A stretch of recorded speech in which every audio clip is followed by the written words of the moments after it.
आज हम लोग फाइलम एस्केहेलमिन्थेज के विषय में पढ़ेंगे। किसके विषय में पढ़ेंगे? फाइलम एस्केहेलमिन्थेज। किसके विषय में? फाइलम एस्केहेलमिन्थेज। ये जो एस्केहेलमिन्थेज वाले जंतु होते हैं, क्या होते हैं? एस्केहेलमिन्थेज वाले जो जंतु होते हैं, यह क्या होता है? इनका जो क्या होता है, क्रॉस सेक्शन होता है, यानी कि क्रॉस सेक्शन, ट्रांसफर सेक्शन देखेंगे तो मसल्स पाई जाती है, तो मसल्स पाई जाती है तो इसलिए क्या हो जाता है, इनका शरीर गोल दिखता है, क्रॉस सेक्शन होता है इसलिए गोल दिखता है, तो इसीलिए इसको क्या कहते हैं? राउंड बार्ब कहते हैं। क्या कहते हैं? राउंड बार्ब, यानी गोल कृमि कहते हैं। किसको कहते हैं?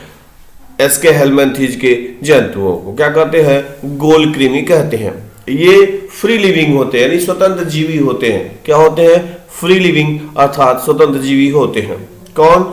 गोल कृमि यानी एस्केहेलमिन्थेज। इसके बाद से इसमें क्या होता है? कुछ जलीय होते हैं, कुछ जैसे आपने देखा था कि कुछ क्या होते हैं? एक्वेटिक होते हैं, कुछ क्या हो गए? फ्री लिविंग हो गए, स्वतंत्र जीवी हो गए, कुछ एक्वेटिक हो गए और कुछ क्या हो गए? टेरेस्ट्रियल होते हैं, स्थल पर पाए जाने वाले होते हैं। क्लियर हो गया? इसके बाद से देखिए इसमें कुछ पैरासिटिक होते हैं। पैरासिटिक समझते ही हैं, पैरासिटिक यानी परजीवी होते हैं, यानी कि वे अन्य जीवित जीवों से अपना भोजन प्राप्त करते हैं, तो पैरासिटिक होते हैं। ठीक है। अब इसमें जो स्कैरिस होता है, पैरासिटिक में भी वो इंडो पैरासाइट होता है, इंडो शरीर के अंदर पाया जाने वाला होता है, तो इसलिए इंडो पैरासाइट कहते हैं। किसको? स्कैरिस को। अगर इनके शरीर की बात करें तो इनका जो शरीर होता है organ system level of body organisation होता है, यानी कि जो शरीर का जो निर्माण होता है अंग तंत्र स्तर का होता है, ऑर्गन सिस्टम लेवल होता है। बात समझ में आ गया? क्या होता है? ऑर्गन सिस्टम लेवल का इनका शरीर होता है एस्केहेलमिन्थेज का। इसके बाद इसमें क्या होता है? द्विपार्श्व सममित पाया जाता है। इनका शरीर होता है क्या होता है? द्विपार्श्व सममित, यानी बाइलेटरल सिमेट्री पाया जाता है इनमें। क्लियर हो गया? बाइलेटरल सिमेट्रिकल पाया जाता है। और देखेंगे तो इनका जो शरीर क्या होता है? वो ट्रिप्लोब्लास्टिक होता है, त्रिकोणीय। ट्रिप्लोब्लास्टिक हम लोग लगातार इनका चर्चा कर रहे हैं, तो इनका शरीर क्या होता है? ट्रिप्लोब्लास्टिक होता है। क्लियर? ये देखेंगे, ये बात आया सीडोसिलोमेट। ये क्या होते हैं? सीडोसिलोमेट, यानी इनमें सिलोम नहीं पाया जाता है, कैविटी के बीच में कुछ तरल पदार्थ भरा जाता है, इसलिए इसे सीडोसिलोमेट कहते हैं। क्या कहते हैं? सीडोसिलोमेट कहते हैं। अब यहाँ देखिए, अगर सीडो का मतलब देखेंगे, सीडो जो शब्द है, सीडो का मतलब होता है फॉल्स। सीडो का मतलब होता है फॉल्स, यानी कि वास्तव में सिलोम नहीं पाया जाता है, तो इसलिए टर्मिनोलॉजी यूज करते हैं सीडोसिलोमेट। अब इस सिलोम में क्या होता है? जो जगह पाया जाता है उसमें कुछ तरल पदार्थ भरा जाता है, इसीलिए इसके लिए से यूज करते हैं टर्मिनोलॉजी कि ये क्या होता है? सीडोसिलोमेट होते हैं, सीडोसिलोमेट होते हैं। क्लियर हो गया? तो ये बहुत पूछता है कि सीडोसिलोमेट, तो आप सीधे उसका आंसर देंगे कि कौन जो एस्केहेलमिन्थेज है उसके जो जीव होते हैं वह क्या होते हैं? सीडोसिलोमेट होते हैं। क्लियर? अब क्या होता है? देखिए लिखा गया एलिमेंट्री कैनाल वेल डेवलप्ड आहार नाल विकसित होता है, साथ ही साथ इसमें लिखा है वेल डेवलप्ड मस्कुलर फेरिंक्स, यानी ग्रसनीय क्या हो गया? मस्कुलर फेरिंक्स, यानी ग्रसनीय पेशीय ग्रसनी पाई जाती है आहार नाल में। आहार नाल में क्या पाई जाती है? पेशीय ग्रसनी पाई जाती है। क्लियर हो गया? तो जो क्या करता है, उसको ग्रसनी जो भोज्य पदार्थ होता है उसको पीसने का उस जगह काम करता है। फेरिंक्स जो होता है वह भोज्य पदार्थों को पीसने का काम करता है, तो इसमें इसके आहार नाल में मस्कुलर फेरिंक्स यानी ग्रसनी पाया जाता है। क्लियर हो गया? अब देखेंगे इनमें जो होता है, जो एक्सक्रीटरी सिस्टम होता है, यानी कि उत्सर्जन तंत्र होता है, एक ट्यूब के जैसा होता है, एक नलिका के जैसी संरचना होती है, दो उसमें ट्यूब पाए जाते हैं, तो क्या हो गया? एक्सक्रीटरी ट्यूब उसको कहते हैं। और ये क्या करते हैं? शरीर से जो बाहर होता है खुलते हैं, वो क्या होता है? एक्सक्रीटरी पोर के रास्ते खुलते हैं। उत्सर्जन छिद्र हो गया, इसको एक्सक्रीटरी पोर यानी उत्सर्जन छिद्र के रास्ते खुलते हैं। अब क्या हो गया? इसमें देखिए एक्सक्रीटरी ट्यूब पाए जाते हैं और वो दोनों क्या होते हैं? खुलते हैं शरीर से बाहर, एक्सक्रीटरी पोर के रास्ते खुलते हैं और उसी के रास्ते जो शरीर का जो उत्सर्जी पदार्थ होता है उसको क्या कहते हैं? ये बाहर निकालते हैं। क्लियर हो गया? तो क्या पाया जाता है? एक्सक्रीटरी पोर यानी छिद्र पाए जाते हैं। और ये कैसे एक्सक्रीटरी सिस्टम क्या होती है? ट्यूब के आकार की होती है और वो छिद्र के रास्ते खुलती है। क्लियर हो गया? अब अगर आप देखेंगे तो इसमें क्या होता है, सेक्स आर सेपरेटेड। सेक्स क्या होता है, सेपरेटेड होता है, यानी कि मेल और फीमेल अलग अलग होते हैं। मेल और फीमेल क्या होते हैं, अलग अलग होते हैं। तो जब मेल और फीमेल अलग अलग होते हैं तो सेक्सुअल डाइमॉर्फिज्म कहते हैं इसको। सेक्सुअल डाइमॉर्फिज्म मतलब ऐसा लक्षण जिसे हम बाहर से देख करके आइडेंटिफाई कर सकते हैं कि कौन मेल है कौन फीमेल है, तो इसको क्या कहते हैं, सेक्सुअल डाइमॉर्फिज्म। तो इसमें सेक्सुअल डाइमॉर्फिज्म जो होता है वो पाया जाता है, यानी कि मेल और फीमेल अलग अलग होते हैं। क्लियर हो गया। अब देखेंगे इसमें लिखा गया often male are larger than often female are larger than males, यानी कि जो फीमेल होता है वह मेल से बड़ा होता है। बहुत पूछा जाता है विकल्प के रूप में कि जो फीमेल होता है वह मेल से क्या होता है, लार्जर होता है। क्लियर। तो इसमें सेक्सुअल डाइमॉर्फिज्म पाया गया और जो मेल है वो फीमेल से बड़ा होता है, जैसा कि आप देख रहे हैं। क्लियर हो गया। अब ये देखिए इनमें साथ में यह भी बताया गया कि जो फर्टिलाइजेशन होता है यानी निषेचन होता है वह इंटरनल होता है। अब फर्टिलाइजेशन आप जानते हैं कि क्या होता है, जब दो गैविट आपस में क्या होता है, मिलते हैं, दो गैविट क्या करते हैं, आपस में मिलते हैं, तो इसी को क्या कहते हैं, फर्टिलाइजेशन करते हैं। अब जब फर्टिलाइजेशन शरीर के अंदर होता है तो उसको इंटरनल फर्टिलाइजेशन कहते हैं, और जब शरीर के बाहर होता है तो एक्सटर्नल फर्टिलाइजेशन कहते हैं। तो इन जीवों में क्या होता है, फर्टिलाइजेशन शरीर के अंदर होता है, इसलिए क्या होता है, इनमें फर्टिलाइजेशन क्या लिखा गया है, इंटरनल होता है, यानी आंतरिक निषेचन होता है। क्लियर। क्या होता है, फर्टिलाइजेशन। अब साथ में लिखा गया है इसमें जो डेवलपमेंट है यानी परिवर्तन जो होता है मे बी डायरेक्ट भी हो सकता है और इनडायरेक्ट हो सकता है। डायरेक्ट हो सकता है यानी डायरेक्ट का मतलब समझते हैं कि ऐसा डेवलपमेंट जिसमें किसी प्रकार का कोई लार्वा अवस्था नहीं पाई जाती है तो उसको डायरेक्ट डेवलपमेंट कहते हैं, और जिसमें क्या होता है, लार्वा अवस्था पाई जाती है उसको इनडायरेक्ट डेवलपमेंट कहते हैं। क्लियर। तो इन जीवों में क्या हो सकता है, जो डेवलपमेंट होता है वह डायरेक्ट भी हो सकता है और इनडायरेक्ट भी हो सकता है। क्लियर हो गया। तो डेवलपमेंट पूछता है, विकल्प के रूप में पूछेगा तो आप बताएंगे कि क्या हो सकता है, डायरेक्ट भी हो सकता है और इनडायरेक्ट भी हो सकता है। क्लियर।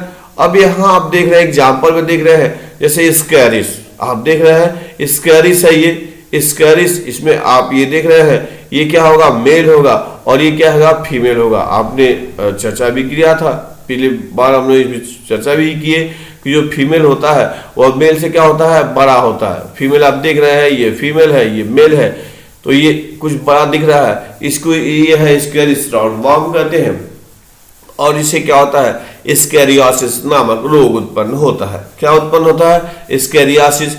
स्कैरिस कौन बीमारी हुआ, स्कैरियोसिस। किससे हुआ, स्कैरिस से हुआ, और स्कैरिस जो होता है वह क्या है, इंडोपैरासाइट है।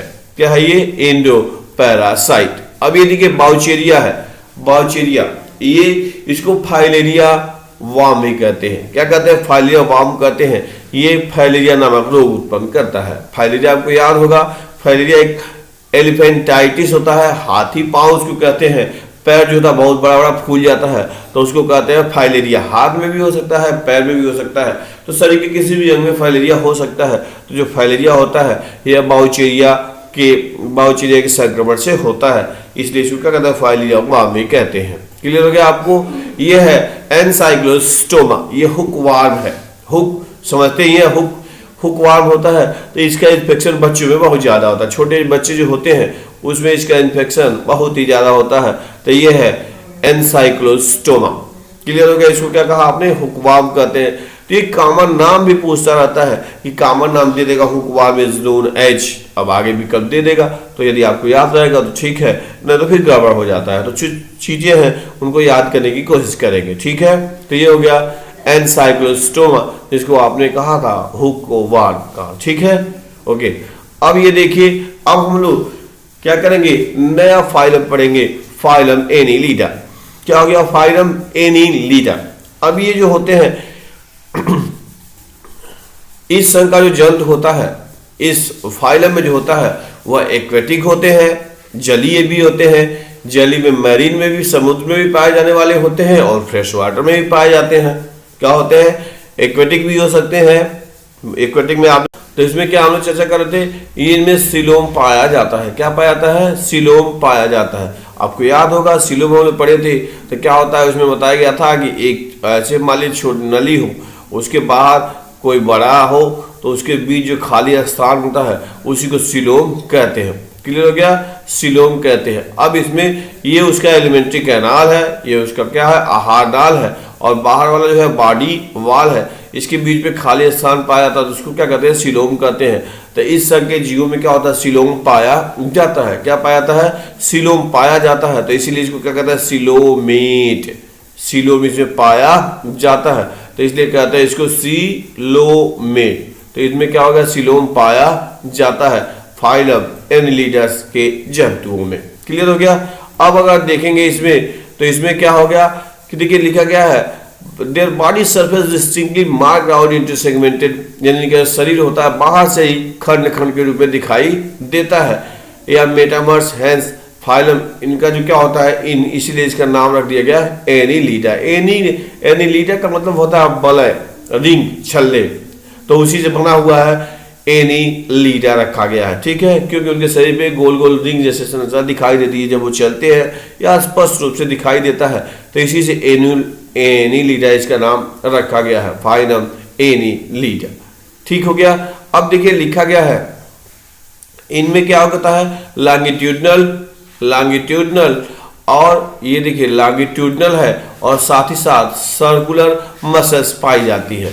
अब क्या होती है, जैसे ये अगर अर्थवाम को ऐसे शरीर को हम देखा जाए, अर्थवाम वाले ऐसे शरीर है उसका, तो क्या होता है कि जो लॉन्गिट्यूडनल मसल्स होती है, जो लंबाई वाली मसल्स होती है, वह ऐसे ऐसे उसको फैलाने और सिकोड़ने का काम करती है, फैलाने और सिकोड़ने का काम करती है। और जो सर्कुलर मसल्स होती है वह ऐसे गोल गोल पाई जाती है, गोल गोल पाई जाती है, तो वो उसकी लंबाई को, चौड़ाई को घटाने का काम करती है।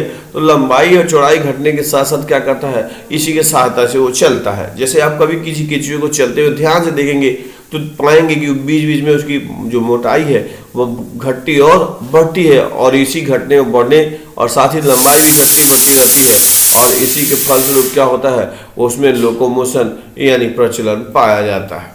क्लियर हो गया आपको। तो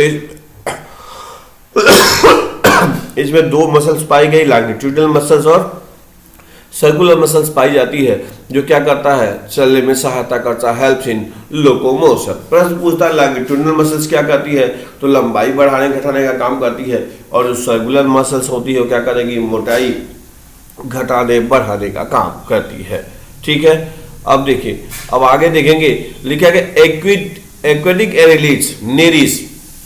अब ये प्रश्न पूछता है कि जो एक्वेटिक एनिलिड्स है, यानी जिसे नेरिस लिखा गया है, उसमें क्या होता है, लैटरल अपेंडेजेस पाए जाते हैं। लैटरल अपेंडेजेस, अपेंडेजेस का मतलब गमनांग कहते हैं, वो क्या, उसको क्या नाम रखा गया, पैरापोडिया। क्या हो गया, पैरापोडिया हो गया, जो हेल्प इन स्विमिंग, जो क्या करता है, चलने में सहायता करता है। कौन चलने में सहायता करता है, पैरापोडिया।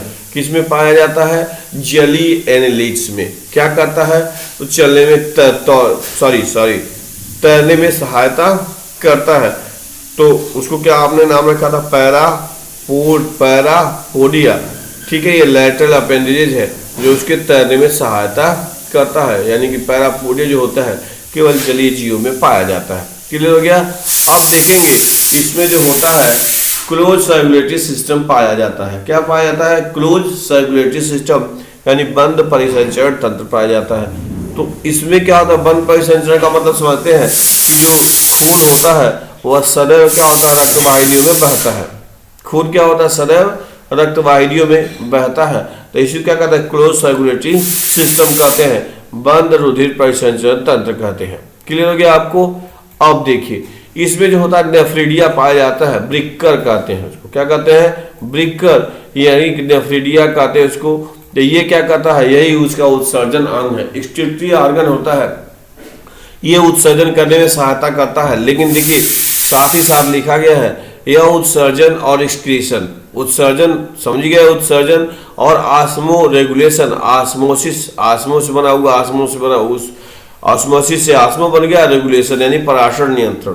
तो ये जो क्या करता है, पराशर नियंत्रण करता है और साथ ही साथ उत्सर्जन करता है, तो नेफ्रिडिया हो गया। ठीक है। तो प्रश्न पूछता रहता है कि नेफ्रिडिया क्या करेगा, दोनों का विकल्प जो रहेगा उसी को आप क्या करेंगे, सही करेंगे कि आस्मो रेगुलेशन भी करेगा और साथ ही साथ उत्सर्जन भी करेगा। क्लियर हो गया आपको। तो कौन करता है? नेफ्रिडिया। कौन करेगा? नेफ्रिडिया। क्या होता है? यह उत्सर्जी अंग हो गया। ठीक है, अब देखेंगे इसमें, देखिए नर्वस सिस्टम जो होता है पेयर गैंग्लियन के रूप में होता है। नर्वस सिस्टम जो पेयर होता है, गांठ की जैसी संरचना पाई जाती है, जिसे गैंग्लियन कहते हैं। क्या कहते हैं? गैंग्लियन कहते हैं। तो इसमें जो गैंग्लियन होता है वो पेयर रहता है। क्या आता है? पेयर रहता है। अब ये नर्वस सिस्टम जो है शुरुआती नर्वस सिस्टम है, तो इसको कह सकते हैं कि जो नर्वस सिस्टम होता है वो पेयर यानी जोड़े में होता है। इसको क्या कहते हैं? गैंग्लियन कहते हैं। क्या कहते हैं? गैंग्लियन कहते हैं। आगे देखेंगे कि नेरिस जो लिखा गया है एक्वेटिक होता है, जो जलीय होता है वह डायोसियस होता है। क्या होता है? डायोसियस होता है। जबकि द्विलिंगी होता है, जबकि अर्थवार्म, लीच ये सब क्या होते हैं? मोनोसियस होते हैं। क्लियर हो गया? क्या होते हैं? मोनोसियस होते हैं। क्लियर हो गया आपको? यानी कि इन सब में क्या होता है? ये मेल और फीमेल दोनों एक ही में पाए जाते हैं। समझ में आ गया? तो ध्यान से थोड़ा देखेंगे, इसमें साथ ही और लिखा गया है जो सेक्सुअल रिप्रोडक्शन इसमें जो केवल होता है वो सेक्सुअल होता है। रिप्रोडक्शन क्या होता है? केवल सेक्सुअल होता है, लैंगिक रिप्रोडक्शन ही पाया जाता है। क्लियर? अब देखेंगे एग्जाम्पल, आप देख रहे हैं ये है नेरिस, ये आपको नेरिस दिख रहा है। तो यहाँ पे जैसे अभी चर्चा हुई थी कि क्या होता है, इसमें ये लेटरल अपेंडेजेस पाए जाते हैं, जिनको हम क्या कहते हैं? पैरापोडिया कहते हैं। आप देख पा रहे हैं ये पैरापोडिया है, जो क्या करने का काम करता है? तैरने में सहायता करता है। इसको लेटरल अपेंडेजेस है, क्या करने का काम करता है? तैरने में सहायता करता है। ठीक है, तो ये था, ये है आपका नेरिस। क्या हो गया? यह नेरिस हो गया। अब दूसरा देखेंगे तो ये हो गया अर्थवार्म, फेरेटिमा पोस्टमा कहते हैं। तो अर्थवार्म है, क्या ये अर्थवार्म में आपको स्पष्ट खंड खंड शरीर का दिखाई दे रहा है, तो अर्थवार्म हो गया। क्लियर? ये लीच है, जोग, ये देखिए इसमें दिखाया गया, इसी की ऐसी सहायता चिपका हुआ है, और ये क्या कहता है? खून चूसने का काम करती है। इक्टोपैरासाइट है, रक्तहारी भी इसको कहते हैं।